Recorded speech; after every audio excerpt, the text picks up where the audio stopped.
Oswego finds itself embroiled in a contentious debate involving defacing of campus property. With Free Palestine signs, this phrase with a complex history has recently become a slogan calling for an end to Israel's military campaign in Gaza. Following Hamas' attack on Israel on October 7th, however, some say the phrase is anti-Semitic, calling for the destruction of the state of Israel. On Monday, SUNY Oswego President Peter Wosu sent a campus-wide email calling these incidents, quote, disturbing. In the email, the president also denounced hate speech.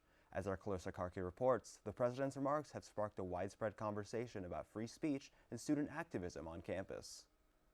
Two signs, one spray-painted, another a paper banner, have riled up the SUNY Oswego campus community. The contents of the sign, Free Palestine, a rallying cry for hundreds of thousands around the world calling for the end to Israeli bombing of the Gaza Strip following Hamas's October 7th attack on Israel. Now, unknown members of the SUNY Oswego community are trying to kickstart the movement here on campus with graffiti, banners, and posters. These acts, which started February 15th, have been met with swift resistance from the campus. 4 days after the initial incident, SUNY Oswego President Peter Wosu sent a campus-wide email condemning the acts of vandalism. He wrote, quote, hate speech or any speech that instills fear has no place at SUNY Oswego. But many students oppose labeling the term Free Palestine as hate speech. I feel like a hate speech would be an act of trying to bring something down. It was more of something to uplift. So I disagree that I don't believe it was a hate speech.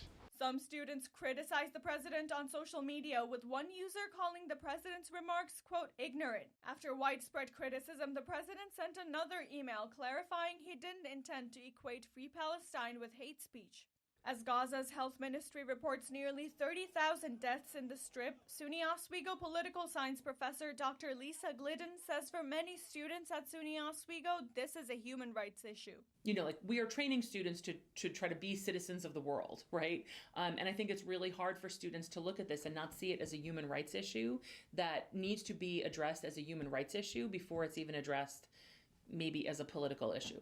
Scott Furlong, the provost and vice president for academic affairs, says the campus is currently trying to ensure student safety while promoting free speech. As a university, we have an obligation to engage students in speech and free speech issues, and you know we will continue to do that, and probably also move in a direction to have some open forums, something where students can talk a little bit and get information and also have some discussion about the issue.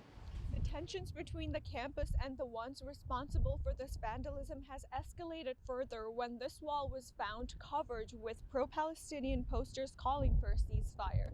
Overnight, as you can see, the posters have been removed.